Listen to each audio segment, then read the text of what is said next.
guys, ito pala guys, pinaksiw ko muna yung ating tulingan kasi gagataan ko to. Ang lalagay ko lang dito guys, nagata yung Coco Mama. Tapos ito yung aking pinakulong herbal mga guys. Tapos ito na yung tirang yung aking tulingan. Tapos yung ating tawag dito guys, yung aking tokwa. Nilagay ko na dito sa plastic ware guys, ayan. Kasi panglalagay ko to sa aking malabon sa linggo. Ayan guys.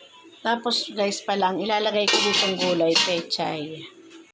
Ayan guys, yung ating paksiw na tulingan. Maya gata na natin yan. Harap. Kaya lang guys, may konting anghang kasi yung siling green guys, dalawa to hinati ko. Ayan siya. Guys, sa tabunan na yung aking gulay.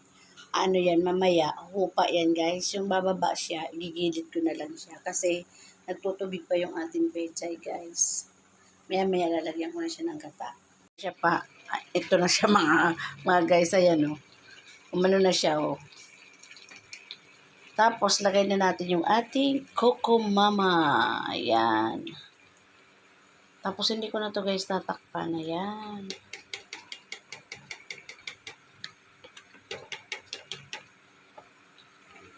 Ayan siya guys. Hindi ko na to tatakpan yung ating ginataan na tulingan na may pechay. Ayan. Kasi nagtutubig kasi to guys na pechay. Ayan.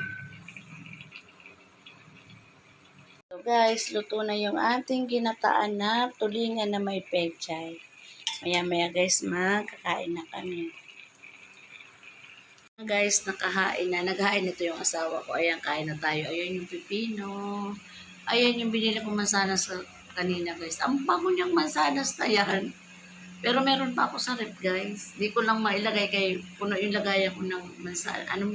Puno pa yung lagayan ng mansanas sa rep. May kasi yun may pipino at saka lemon. Kain tayo guys. So, baba na kayo. Kain na tayo.